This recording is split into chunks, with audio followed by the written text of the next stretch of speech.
How do you find a fresh take in the Italian cookbook category?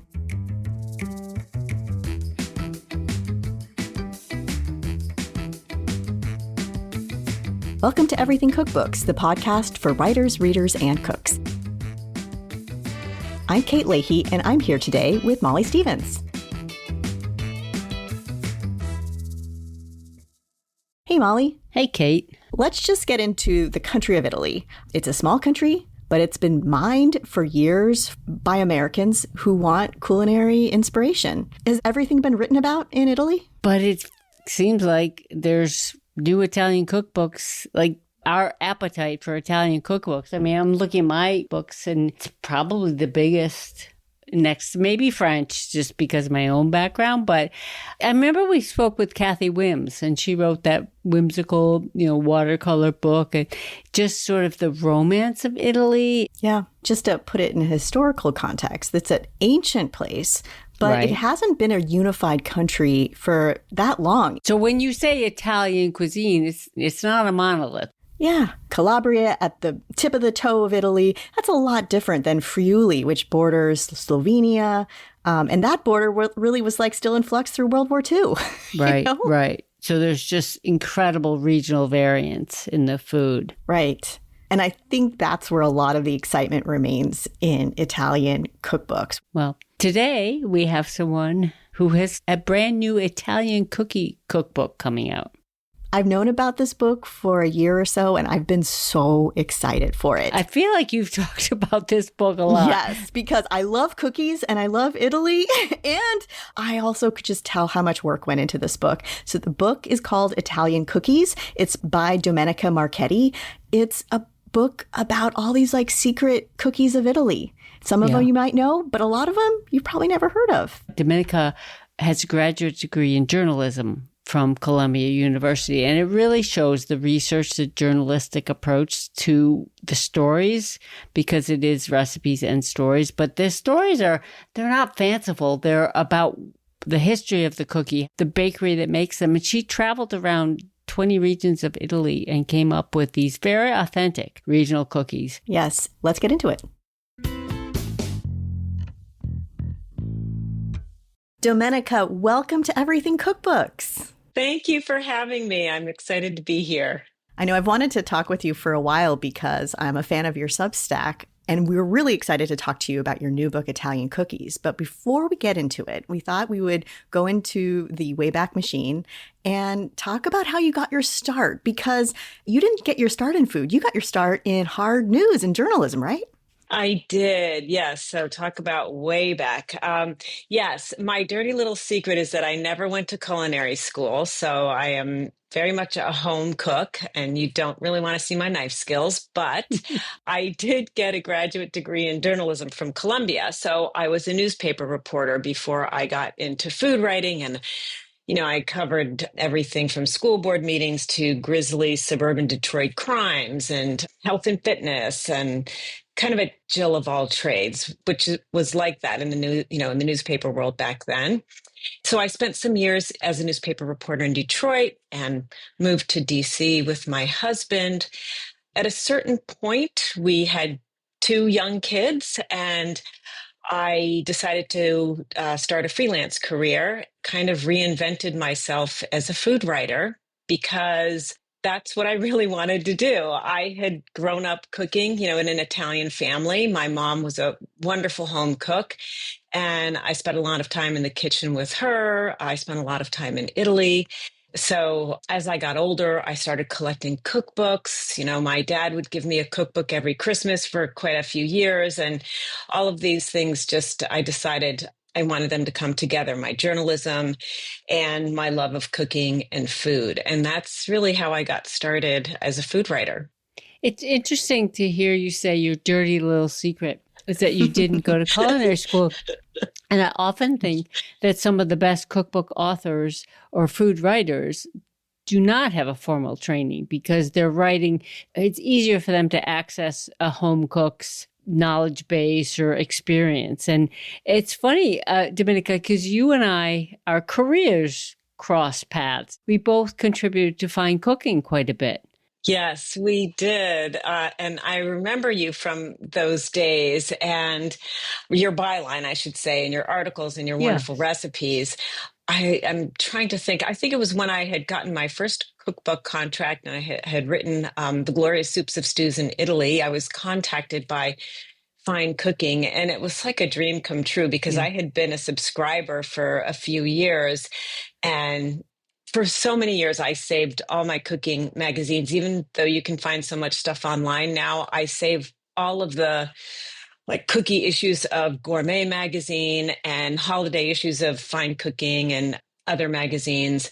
So when I got an assignment from Fine Cooking, it just made my day. It made me so happy. I really loved writing for that magazine. I loved that they were about technique, but everything was so accessible. Hmm. You said once you got your first book, Fine Cooking reached out. How did you land that first book? Did that come out in 2006? Yes, it did. Oh my gosh. So, like almost 20 years ago. Wow. Yeah, that was a bit of a story in itself. So I had joined IACP. I had started freelancing for the Washington Post food section and for other food sections. So I kind of used my newspaper contacts to reach out to editors and pitch food stories when I went freelance. And I think it was Andrew Schloss. I think he may have suggested join IACP, and he also mentioned the Food Writer Symposium at the Greenbrier. So, as it happened, the then food editor of the Washington Post was going to be one of the panelists that year. And so I just decided to bite the bullet because it was quite expensive and to go. And it's just a few hours car ride from where I live outside of Washington, D.C. One of the people there was the cookbooks editor at Chronicle Books. And so I got into a conversation with him, and The Glorious Soups and Stews of Italy was what came out of that. So it was really just a very fortunate contact that turned into a book proposal. And that was really what got me started with the books. It's a great story, yeah. But just this idea of people coming together and making connections and, sharing stories. And obviously I could see a conversation with you talking about a book about Italy. And my guess, knowing what we know about Chronicle, is they probably had on their radar, a good book about soups and stews of Italy. And so then you walked in and there. Yeah. So it was sort of like that. Yes. And the great thing about the Greenbrier is it was always a very small, limited group. Yeah. And everybody sat down and had meals together. You were supposed to interact, not just to be panelist and, participant or whatever. But me being somewhat of an introvert, it was very stressful for me. I went like 2 or 3 times, and each time it was stressful. But I sat down at a table and started this conversation with Bill LeBlond. And so I talked a little bit about Italian cooking and my background and some amorphous ideas. And he stopped me and he's like, well, you've been talking about 10 minutes and you still haven't told me what your book is about. He's waiting for the elevator pitch. Yeah. So he said, write a proposal and send it to me. At which point I enlisted the help of the wonderful Diane Morgan, who was also there that year. Ah. And she has just been a mentor to so many people in the food writing world. She and I did a little bit of brainstorming, and that's actually where the idea for an Italian book on soups and stews came from. And from that, I wrote the proposal, and yeah, that's how it all started. It was kind of funny. I love that story, though, because we get a lot of questions on how to break into the cookbook industry. And I know it changes over time and the way to do that changes. But at the same time, I don't think it changes that you still have to reach out and get to know people, whether it's through an online forum or whether it's in an in-person sort of symposium setting. There's something about meeting people and having real conversations that I think no matter what is still important. Yes. But there's also no one way to break in either. So exactly. Yes, that's true. And I feel like maybe there are more ways now because there's so many different types of social media, but it also makes it a little more difficult to stand out. But really, I mean, I feel like anything, it's all about connections. Right. So this really does lead nicely into our next question, which is in the 20 years of your cookbook publishing career, really. I mean, this is your ninth book. How has cookbook publishing changed from your vantage point? Oh, that is such a good question. And I really struggle to articulate that because I feel like I live in my little holler here in Northern Virginia and just do my thing and hope for the best in some ways, you know? I don't have a huge presence on social media. I have a decent following on Instagram, but of course that keeps changing. The algorithms keep changing. I have a Substack readership, which I'm paying a lot more attention to now because it brings me a lot of satisfaction to write this weekly newsletter. But cookbook publishing, I don't know how it's Yeah. changed really. Well, that's why we're asking you, because I mean, it has. I feel like I'm still doing the same thing I've always loved doing. And look, I have to say that, you know, my husband used to call me the Greta Garbo of the food world because I'm kind of this quiet presence and always have been. But that's who I am. And I really can't be anything else because it makes me uncomfortable. But I do my best, you know, with what I've got in that respect. So I don't really have a loud social media presence. I really try to spread the love of Italian home cooking and Italian food and Italian traditions and Italian culture. So many people go to Italy and have been there and love it. It's so funny because when I started in cookbooks, I just thought, I think it was Chronicle Books that proposed my third book idea, which was the glorious pasta of Italy. And I remember thinking, well, is there really a need for another pasta book? And now I think about how many pasta books have been published since that book was published, which was kind of a book before its time, really. And by the way, my bestseller. That came out in the peak of gluten-free era, but it was Wow. still my best-selling cookbook to date anyway. wow. Your canon of work in the Italian space. I mean, you've written 9 cookbooks now, Yes. and over the span of 20 years. Yeah. In that time, you've worked with different publishers. And so what was that like? Because I'm imagining you have this great bond with Chronicle, and then at some point you leave Chronicle and you publish somewhere else. Do you want to talk about any of those like sort of business decisions you were making along the way? If that's part of what you think has changed in publishing, you're not just going to just stick with the same house for the rest of your career necessarily. Yes. And that was a very difficult decision because I did some beautiful books with Chronicle and I really did enjoy working with them. But I wrote a proposal for what became Preserving Italy, and they turned it down. They just felt it was going to be a little too niche or maybe not sell well or, whatever their reasoning was. So I guess I had the option maybe of just trying to come up with something else. But I really wanted to write a book on Italian preserving traditions in the kitchen because there really wasn't one, at least in English. Of course, you know, in Italy, there's plenty, but I really felt that there were so many recipes that I wanted to learn how to make, and I knew there were others that wanted to learn how to make them. And so it was important to me to get this book out into the world. And so Houghton Mifflin picked it up. So I ended up publishing that book with them. And I'm so glad I did because it turned out to be a beautiful book. And, you know, a lot of these traditions I feel are in danger of being lost. I've always kind of thought of myself as somebody who likes to keep these traditions from getting lost and hopefully reviving them. And with the slow food movement, the interest in Italian regional food, the interest in, you know, small group or slow tourism in Italy, a lot of these traditions actually are thriving again. But I always feel like it's precarious. So that's kind of my role in the world of Italian cooking. And so I was just determined to get that book published. Something you said earlier, Domenica, about how crowded the Italian food space is. And it's something Kate and I have talked about quite a bit. And your name comes up when we talk about this because, you're on your ninth book. And so you bring your unique perspective and just what you're saying about preserving traditions. And and I think part of it is your journalistic outlook, but it's also almost anthropological. You bring a sort of an anthropological bent to your work where you're trying to really uncover the stories behind it. And so when and how did you get to Italian cookies? Because is this your first baking book?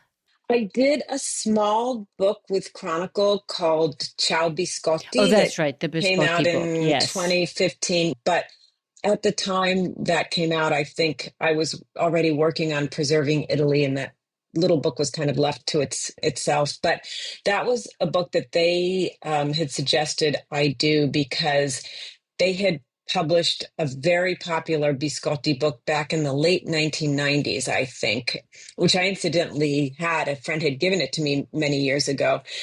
I thought, well, okay, I'll do it. And it was a fun little book to do, and it was sort of this combination photo and illustration.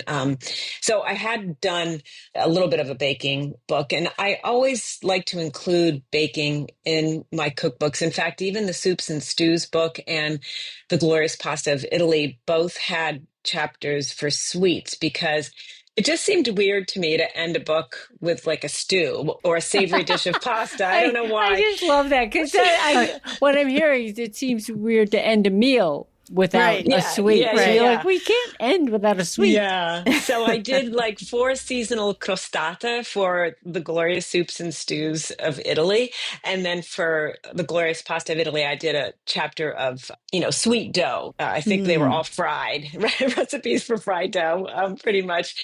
I do love to bake. I'm a home baker. I am not a fancy baker. I do not want to do fancy piping. I'm not going to do those cookies with the lacy, I don't know, you like Me need to use neither. a neat, yeah. Yeah. No, but I love a basic, like olive oil cake or a ciambella, the ring cakes that you see in, at hotel breakfasts in Italy, and rustic tarts and crostate. But I really didn't expect to write a book about cookies, even though I had been baking cookies since I was a little girl. But I found a cookie in Italy that just piqued my interest, and that's kind of how it started. Before we get into how you found that cookie, tell us a little bit about the Italian tours you do, because you not only write your newsletter, write cookbooks about Italian cooking, you also do tours of Italy. How does that combine with your writing career? I do occasional small group tours. I started doing that about maybe a little over a decade ago, and I started doing them in Abruzzo, which is the region that my family is from. And if you're not familiar with it, it's not as well known as other regions like Tuscany or Piedmont or even Puglia.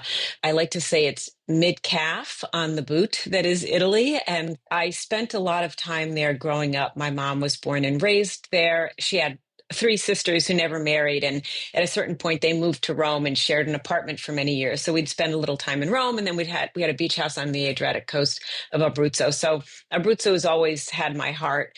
And I teamed up with this wonderful couple back in 2013 or 2014, and we started doing small group culinary tours to Abruzzo. And then I got approached some years later by a small woman-owned company in Liguria. We really meshed. We had a very similar philosophy of staying away from over touristed places like Cinque Terre, or I would not take people to Florence or Venice or that kind of thing. But Genoa, especially when we first started, was not well known at all. I really fell in love with Liguria. I think after Abruzzo, it might be my favorite region. So I started doing small group culinary tours there.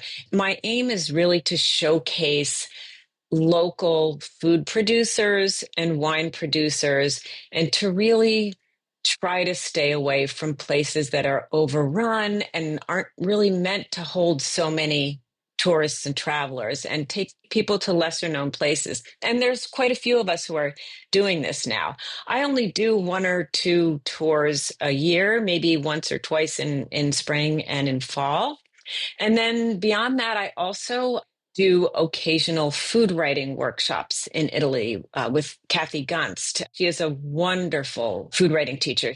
So that's the kind of thing I like to do. I think it showcases Italy in the best way and in the way that I really want people to experience it. That segues nicely into our talk about Italian cookies because you mentioned Liguria. And the introduction of your book, Italian Cookies, starts with a cookie from that region. So tell us a bit about that cookie that kind of started you off on this adventure. Yes. So this cookie is a very basic butter cookie in the shape of a flower with 6 petals. And I had never heard of it before. I had grown up with a few Italian cookies. My mom would make the pizzella, the waffle cookies, and she made a couple of others. But when I came across this cookie in Genoa, I was so surprised because I'd never heard of it before. I went into a pastry shop one day and picked up a bag of cookies, and I think I was going to give them to my tour guests. And when I took a bite of this cookie, I just fell in love because it had such pure flavor. The butter, the sugar, the eggs, and then it just kind of melted in your mouth. It was sort of crumbly and tender all at the same time. And I just thought, I need to know more about this cookie. So I found out on the back of the bag that they were produced in a town called Toriglia, which is in the hills beyond Genoa. So after the tour was over, I drove up to Toriglia and just to have a look around, and I popped into a bakery and started asking about these cookies. Somebody from the bakery called a man from the town who is kind of like the town unofficial town historian. He came into the shop and told me about the history of this cookie. It dates to like the 15th century. They have documentation of this. And about, I don't know, 2.5 decades ago or so, maybe even a little more, the town just decided to really start to promote this cookie. They came up with sort of an official recipe or parameters, what you could and couldn't use when you were baking it. And bakeries in town just started to produce this cookie, and they began holding an annual festa in honor of this cookie, and they still hold it every June. They're called canestrelletti di Toriglia, and you can find them all throughout Liguria now. And many of them come from this town. This town has like 8 or 9 bakeries that are devoted to baking and distributing this cookie. And as many people know, these towns of Italy's interior, the hill towns and the mountain towns, have had a lot of economic issues over time because people looking for work have moved, to Genoa or even to outside Italy. So there's a lot of struggling towns, and for Toriglia, which has been kind of a resort town for the Genovese looking to escape the heat in summer, these cookies have kind of breathed new life into this town. And I just was blown away by this story. And so I was talking about it to my tour collaborator, Emanuela, and she said, well, you ought to go to Gavi. My husband's favorite amaretti come from Gavi. And so, okay, it's right over the border in Piedmont. So I went to Gavi one day on that same trip, and I learned all about these wonderful soft amaretti cookies. And then somebody there told me about another amaretto cookie 10 miles away in Voltaggio. And as I kept talking to people, it became clear to me that there is this swath of northern Italy that is just populated by what I like to call cookie towns, because there are cookies associated with particular towns, and every one of them has an incredible story. And I had never read anything about this. Obviously, if you come from one of these towns, you know your cookie and you know its story. But right, but you're connecting Right. this Yep. this idea that every one of these towns or many of these towns have a cookie and a story. We know where this is going, right? Right. But when do you then say, I'm going to go all over Italy and find these cookie towns, and I'm going to put them together in a book? We do want to get into the research on the book, but how'd you sell this book and how long did that take? That is such a great question. I think it took a little bit longer than I would have liked. I believe I came up with this idea when I first tasted that canestrelletto, and I can't remember if it was 2017 or 2018, but I did pitch it to an editor I had worked with. Their reaction was a little bit lukewarm. They said, just Italian cookies. And I feel like I didn't do a good job of selling the idea. And it's possible that I wasn't ready, that I didn't know enough about the subject, that I hadn't researched it enough. And so I kind of set it aside, and this was right before COVID, and then COVID happened, and we all sort of didn't know what was going Lost our on, minds. lost Right. our minds. Yeah, and I pivoted to online cooking classes, which was a lot of fun, and I started doing at Christmas time. I would do holiday online cookie classes, and that made me think about it again. So I, over the years, had talked to a couple of people about it, and one of them was Leslie Jonas, who you may know. She used to work at Chronicle, but she's a book designer and packager and editor, and she does some agenting as well. And she would just every once in a while send me an email or call me and nudge me and say, I really think you should write this proposal. I really think you should write this proposal. And I finally did. So she handled it, and she was the one who approached Gibbs Smith. It got rejected by a few publishers. She had sent it out, and there were a few who expressed interest in it, but ultimately decided not to go with it. I hadn't written a book in a while. Gibbs Smith liked the idea, and I did a little research on them and found out that they're a B Corp, which I really liked. It turned out to be a great fit. They did such a beautiful job with this book. I'm so thrilled with it. I could just see, though, that first sort of wave of enthusiasm for these regional Italian cookies. I'm feeling that's your journalism sense of like, I have a story here and I want to keep chasing it down. Then it took a while for like maybe all the stories to line up and for you to kind of put it together in a proposal that could get a deal. But I'm just thinking from a purely journalism standpoint, you go to a cookie town and you find out there's all these cookie towns in Italy. That right there, like, I want that book. I want the cookie towns of Italy. I want the cookie town tour now.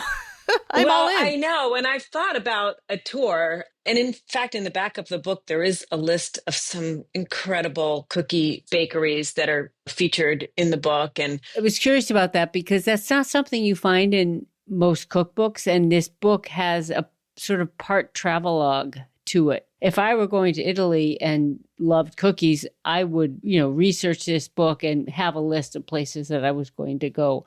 I know you referenced Carol Field's book in your bibliography. yes. And to me, this is a similar book that it will sit on my shelf as a reference book because there's so much history and story connected with these cookie recipes.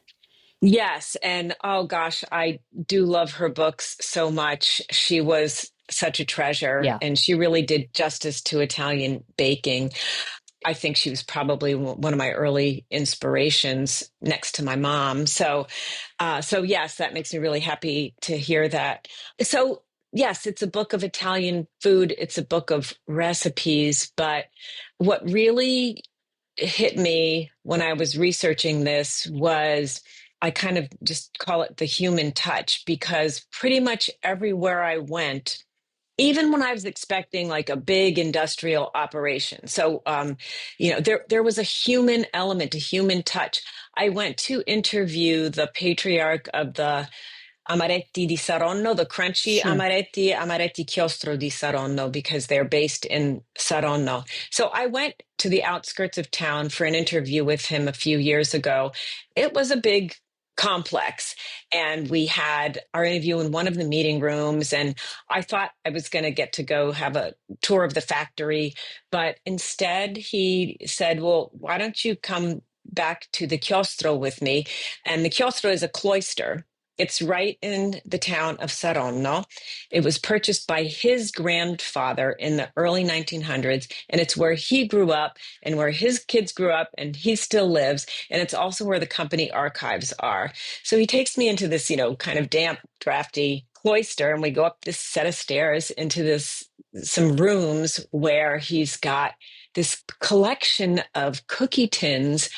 in this dim Oh, room those are that, the tins in the yeah, photo. yeah, that's an iPhone photo of mine, but I knew it I had to was be in wondering the what book. those, yeah. And dating back to like the 18th century, it was incredible. And then just big binders full of old Art Deco era and even older ad campaigns and publicity campaigns and art and logs. And it was just incredible. And here's this elderly gentleman. When I spoke to him, he had to be in his 80s, but still, as we say in Italian, in gamba, really fit, these piercing blue eyes, and just so passionate about this family company.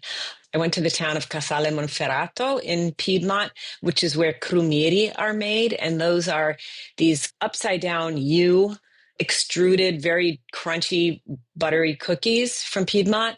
And the bakery I went to is one of I think it's the original bakery where they were created.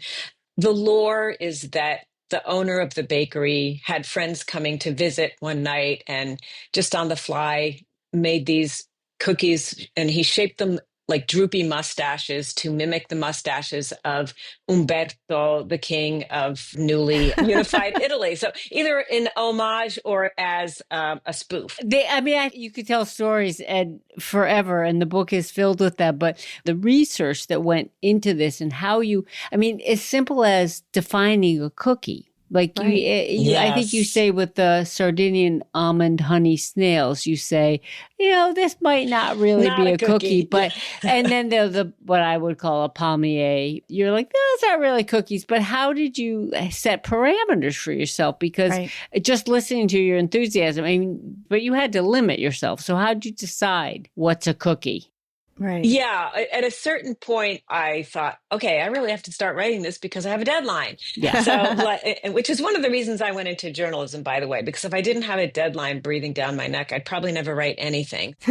There are a few in there that are questionable as to whether they are cookies. One is the tilikas. It's this concoction of honey, cooked semolina, and ground almonds. I will be honest, they are not my favorite cookie, but they were so Okay, beautiful. you've just said they're not a cookie and they're not your favorite, but you kept them in the book. So what I was did. that? So Right. is it because of the story or they represent that region? It's because of the story, how beautiful they are. Mhm. Sardinian confections are so beautiful. There's so much intricate work that goes into them. Mhm. And I ended up not including many of them just because of how much work they require. Mhm. But I felt I needed to include one of them. I felt like I wanted to represent something of the beautiful tradition of Sardinia for these confections. And then the palmier, the reason I put those in is because I went to this cookie bakery in Rome, Biscottificio Innocenti. It's in the heart of Trastevere. And she sells only cookies, pretty much. Wonderful baker. And by the way, she's got the most beautiful vintage conveyor belt oven. That conveyor You've got to go oven, to the yeah. shop if you go to Rome.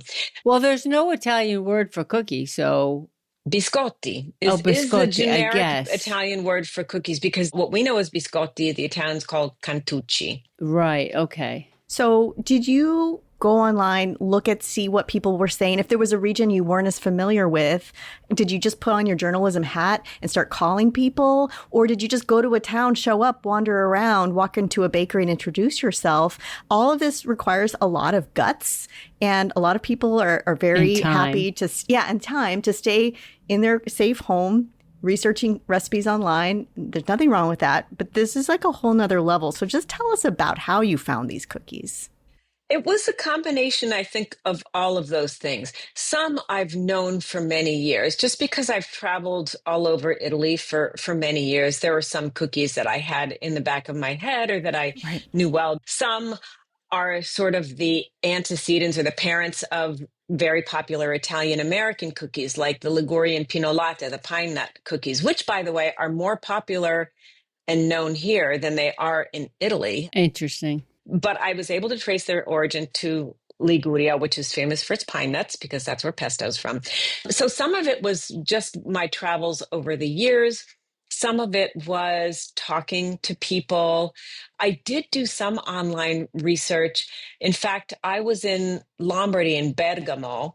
I was just kind of Googling around and found this cookie called Biscotti di San Pellegrino Terme. So it was about a 25-minute drive from where I was staying in Bergamo. So I got in my car one day and went up there to find the bakery where they originated. And they're these very basic butter cookies. They're very dark and crunchy. They're made with ammonium bicarbonate, which is a very old-fashioned leavening agent. So I'm driving into town and there's this roaring river. It had been raining. And it dawns on me that this is the San Pellegrino where the water comes from. In the heart of this incredibly beautiful Art Deco town, there are these very plain cookies that are famous, locally in town.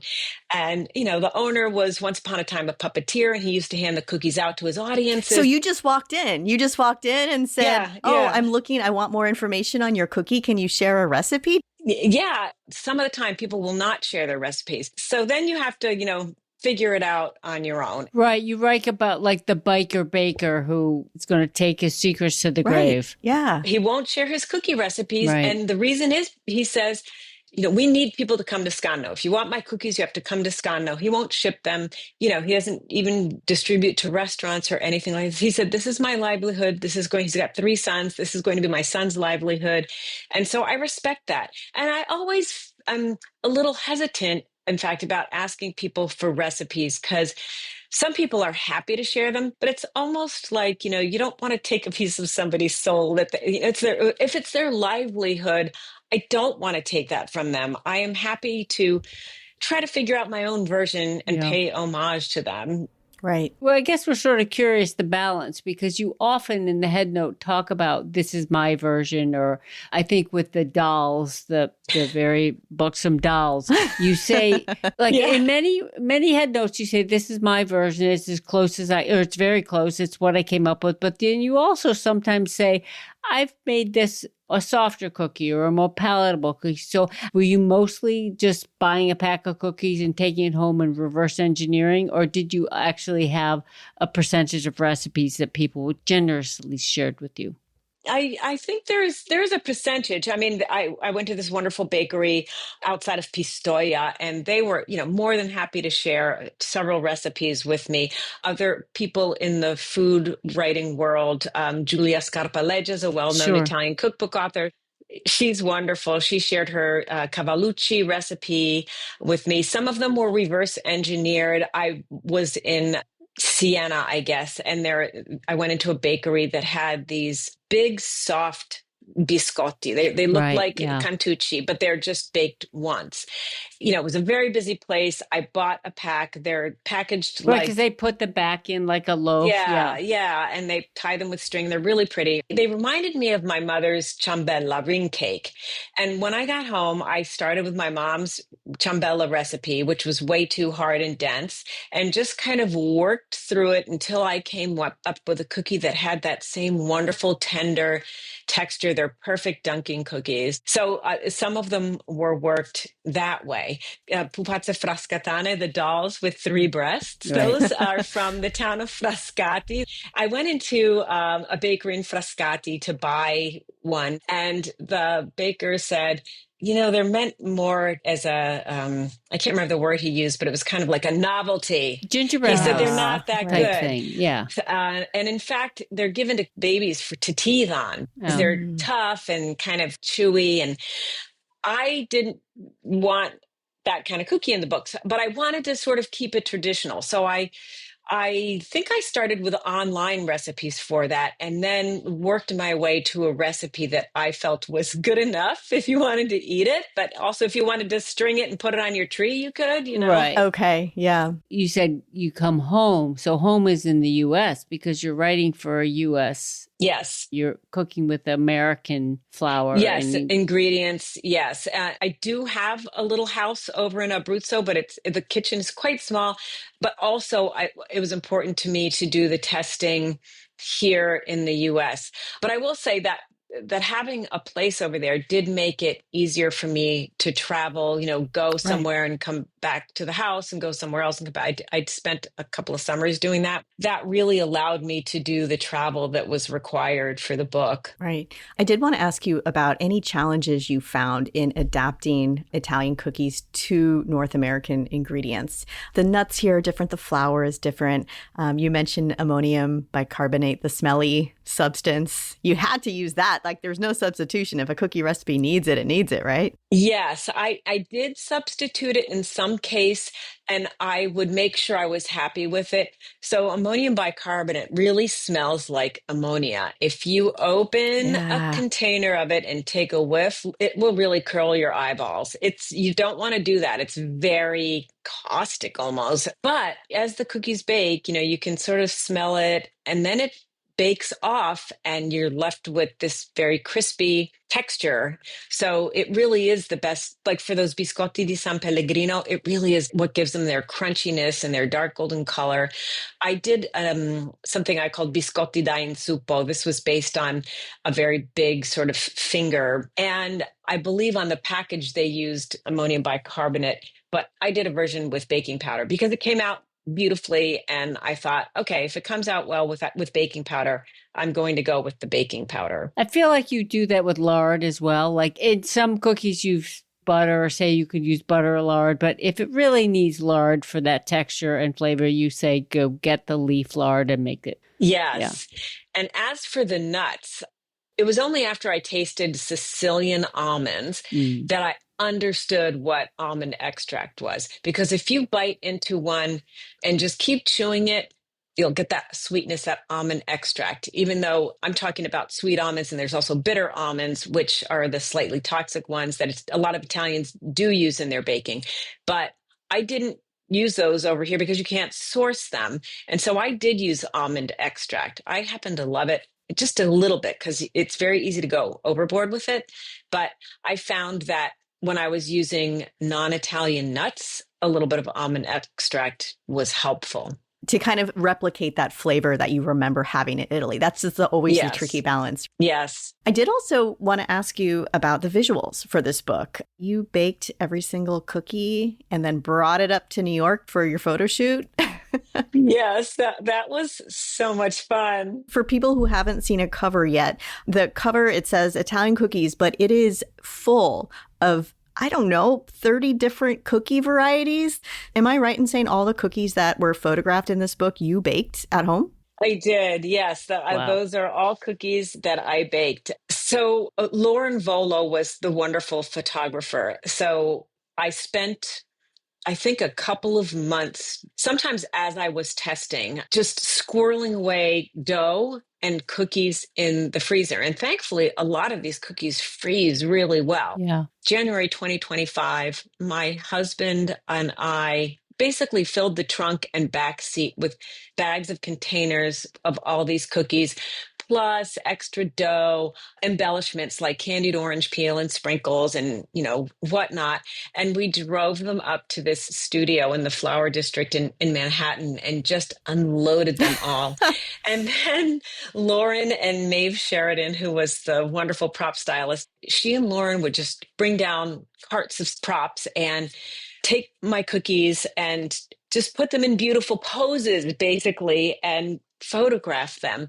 So it was one of the most rewarding parts of working on this book was seeing the beautiful photos they were able to make out of these cookies. So it was about 4 or 5 days. It was just incredible to see it come together. I am not really a visual person. I did go up to the prop shop, I think once or twice, and I got so overwhelmed. I would never know what tile to pick or what plate. So I left it to them. And then the location photos, are those yours? Those are just some photos of mine from my iPhone. Yeah. It's interesting because you have 3 different elements visually. You have the photos that we've just heard about, and then your location photos. But you've also got these illustrations that bring so much life. The illustrations bring us back to your Substack, which we do want to talk a little bit about. But it's the same illustrator, right, that does your Substack? Yes, she's a wonderful young graphic artist. She's originally from Sicily. Her name is Daniela Bracco, and she was introduced to me by a fellow cookbook author, Viola Buitoni. Oh, yeah. Daniela, I originally hired her to do, I think, maybe just like the first illustration for my first issue of my Substack back in 2022. And I loved it so much that She does them every week for me, Wow. and she adds so much. But I just knew that I wanted her presence in the book. And so what we ended up doing was she did these beautiful illustrations for each chapter of the book. The chapters divided by kind of sections, cookies of the North, cookies of Central Italy, cookies of the South, and cookies of the islands. And so she brought an element from each of those places to each of those illustrations. And I have to also give kudos to the design team at Gibbs Smith because there were a lot of elements for them to work with. And they designed the book. So they clearly had in their heads what they wanted it to be. But they managed to take, I wanted to shoot with Lauren because she had shot Preserving Italy and I just love her work. So her photos and Daniela's illustrations and their own vision for what they wanted the book to be, and they just managed to seamlessly integrate everything. Not an easy feat. No, not at all. But it kind of shows your whole career. Like this book, it has all your connections from the past, your current connections. It's tied to your newsletter. How important is your Substack presence to your career as a food writer? Right now, it's very important. I couldn't live off what I make on Substack, but the reason I started it was ironically, I was hoping to build somewhat of a bigger audience to drive people to my online cooking classes. But then once I started the newsletter, it took up so much time. I kind of had no more time to do the cooking classes. So now I kind of limit them. I do them at Christmas time, like an annual party for paid subscribers. But I was an English major in college. And so writing is what I love. And being able to write this weekly newsletter does several things. It keeps me writing. I have to write it every week. And like I said, if I don't have a deadline, it's not getting written. And it's important because it gives me a reason to test and share recipes. As you both know, the freelance food writing world has changed a lot. And a lot of the magazines, Molly, you and I worked for Fine Cooking, that's gone. Cooking Light is gone. Most of the magazines that I freelanced for are gone or very much changed. And so this newsletter is just me directly with my audience. When you put a cookbook out into the world, you don't really know who ends up with it. But when you have a weekly presence, people can communicate with you. They can tell you what they made. They can tell you their family's traditions. I get these stories from people who tell me about their own Italian experience, and everybody's is a little bit different. So having that direct contact is really a blessing. I absolutely love it. Before we let you go, I wanted to ask, is the book how you envision it, or has it evolved into something entirely different? It is kind of my dream book. It is pretty much everything I envisioned way back, even when I wasn't doing a good job of articulating it. I think maybe there's even more stories than I had expected. And also, I think it ended up being a book of more traditional recipes than I expected, even though I did, like in the Bacci di Dam, I put a little bit of finely ground coffee in that recipe. I modernized it a little bit, but it was very important for me to show and tell about these cookies as they were meant to be. It was kind of how I envisioned it. I mean, in the book, I talk about how I've been baking cookies since I was very little. My mom would sit my sister and me down at the table with two nutcrackers and make us, crack the nuts for the cookies that she baked. And when we got older, would bake all the cookies from Gourmet. So I have so many happy memories of cookie baking. And this book is kind of an homage to that as well, because there's something about a cookie that brings joy, whether you're dunking it in coffee or wine, or just having it as a little afternoon snack or your breakfast or, after dinner. You can't be mad when you've got a cookie in your hand. And I feel like this book, really is kind of a tribute to the little miracle that cookies are. Well, I think that's a really good note to end on. That is beautiful. Yes, I'm going to remember that. And I'm going to have at least one cookie today. Let's be honest. You have to. Domenica, thank you so much for talking to us, and best of luck with Italian cookies. Thank you so much. It was my pleasure. Before we sign off, I want to tell you about a podcast that I've been enjoying a lot lately. Food Friends, Home Cooking Made Easy. The hosts, Sonia and Carrie, are former professional chefs and longtime friends, and their show is packed with inspiration and practical kitchen tips. And what I really love is that they often talk about their go-to cookbooks and favorite recipes. It's a perfect listen when you're on your way to the market or standing in the kitchen looking for ideas and inspiration. Find Food Friends wherever you get your podcasts and get more episodes and info at foodfriendspodcast.substack.com. Thank you for listening to Everything Cookbooks. For more about each episode, subscribe to our newsletter at everythingcookbooks.substack.com. Here are some other ways to support the show. Go to everythingcookbooks.com and check out our merch, our totes, t-shirts, sweatshirts, and other great things. Or you can buy us a round of coffee. You can also leave us a review on Apple Podcast or wherever you listen. It really does help people find the show. Thank you, as always, to our editor, Abby Cirquitella. And until next time, keep on writing, reading, and cooking.